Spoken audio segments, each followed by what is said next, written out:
அப்போஸ்தலர் 24 அதிகாரம். 5 நாளைக்கு பின்பு பிரதான ஆசாரியனாகிய அனனியா மூப்பர்களோடும் தெர்த்துல்லு என்னும் ஒரு நியாய சாதுரியனோடும் கூட போனான். அவர்கள் பவுலுக்கு விரோதமாய் தேசாதிபதியினிடத்தில் பிராது பண்ணினார்கள். அவன் அழைக்கப்பட்ட போது தெர்த்துல்லு குற்றஞ்சாட்ட தொடங்கி, கனம் பொருந்திய பேலிக்ஸே, உம்மாலே நாங்கள் மிகுந்த சமாதான சௌக்கியத்தை அனுபவிக்கிறதையும் உம்முடைய பராமரிப்பினாலே இந்த தேசத்தாருக்கு சிறந்த நன்மைகள் நடக்கிறதையும் நாங்கள் எப்பொழுதும் எங்கும் மிகுந்த நன்றி அறிதலுடனே அங்கீகாரம் பண்ணுகிறோம். உம்மை நான் அநேக வார்த்தைகளினாலே அலட்டாதபடிக்கு நாங்கள் சுருக்கமாய் சொல்வதை நீர் பொறுமையாய் கேட்க வேண்டும் என்று பிரார்த்திக்கிறேன். என்னவென்றால், இந்த மனுஷன் கொள்ளை நோயாகவும் பூச்சக்கரத்திலுள்ள சகல யூதர்களுக்குள்ளும் கலகம் எழுப்புகிறவனாகவும் நசரேயனுடைய மத பேதத்துக்கு முதலாளியாகவும் இருக்கிறான் என்று கண்டறிந்தோம். இவன் தேவாலயத்தையும் தீட்டுப்படுத்த பார்த்தான். நாங்கள் இவனை பிடித்து எங்கள் வேத பிரமாணத்தின்படியே நியாயம் தீர்க்க மனதாயிருந்தோம். அப்பொழுது சேனாதிபதியாகிய லீசியா வந்து மிகுந்த பலாத்காரமாய் இவனை எங்கள் கைகளிலிருந்து பறித்து கொண்டு போய் இவன் மேல் குற்றஞ்சாட்டுகிறவர்கள் உம்மிடத்தில் வரும்படி கட்டளையிட்டார். இவனிடத்தில் நீர் விசாரித்தால் நாங்கள் இவன் மேல் சாட்டுகிற குற்றங்கள் யாவையும் அறிந்து கொள்ளலாம் என்றான். யூதர்களும் அதற்கு இசைந்து, இவைகள் யதார்த்தந்தான் என்றார்கள். பவுல் பேசும்படி தேசாதிபதி சைகையை காட்டின போது அவன் உத்தரவாக, நீர் அநேக வருஷ காலமாய் இந்த தேசத்தாருக்கு நியாயாதிபதியாய் இருக்கிறீர் என்றறிந்து நான் என் காரியங்களை குறித்து அதிக தைரியத்துடன் உத்தரவு சொல்லுகிறேன். நான் தொழுது கொள்ளும்படியாக எருசலேமுக்கு போனது முதல் இதுவரைக்கும் 12 நாள் மாத்திரம் ஆயிற்றென்று நீர் அறிந்து கொள்ளலாம். தேவாலயத்திலே ஒருவரிடத்திலாவது தர்க்கம் பண்ணினதையும் நான் ஜெப ஆலயங்களிலாகிலும் நகரத்திலாகிலும் ஜனங்களுக்குள்ளே கலகம் எழுப்பினதையும் இவர்கள் கண்டதில்லை.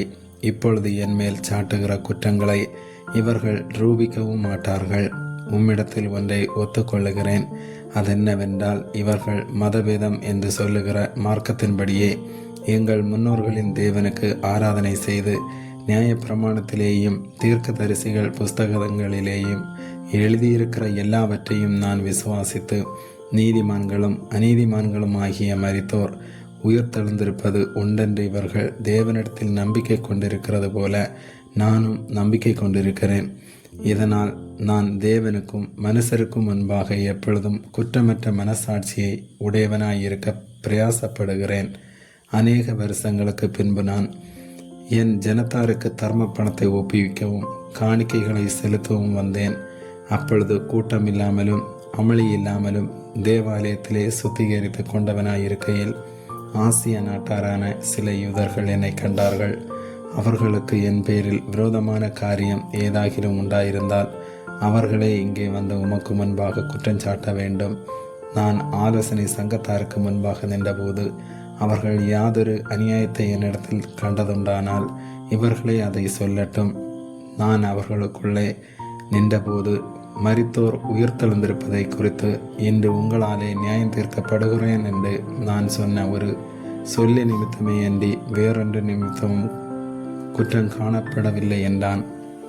இந்த மார்க்கத்தின் விஷயங்களை விவரமாய் அறிந்திருந்த பேலிக்ஸ் இவைகளை கேட்டபொழுது, சேனாதிபதியாகிய லீசியா வரும்போது உங்கள் காரியங்களை திட்டமாய் விசாரிப்பேன் என்று சொல்லி பவுலை காவல் பண்ணவும் கண்டிப்பில்லாமல் நடத்தவும் அவனுக்கு ஊழியம் செய்கிறதற்கும் அவனை கண்டு கொள்ளுகிறதற்கும் வருகிற அவனுடைய மனுஷர்களில் ஒருவரையும் தடை செய்யாதிருக்கவும் 100க்கு அதிபதியானவனுக்கு கட்டளையிட்டு அவர்களை காத்திருக்கும்படி செய்தான்.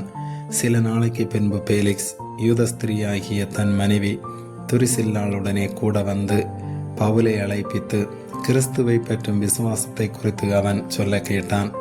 அவன் நீதியையும் இச்சையடக்கத்தையும் இனிவரும் நியாய தீர்ப்பையும் குறித்து பேசுகையில் பேலிக்ஸ் பயமடைந்து, இப்பொழுது நீ போகலாம், எனக்கு சமயமான போது உன்னை அழைப்பிப்பேன் என்றான்.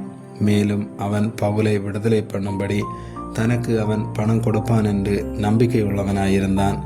அது நிமித்தம் அவன் அநேகந்தரம் அவனை அழைத்து அவனுடனே பேசினான்.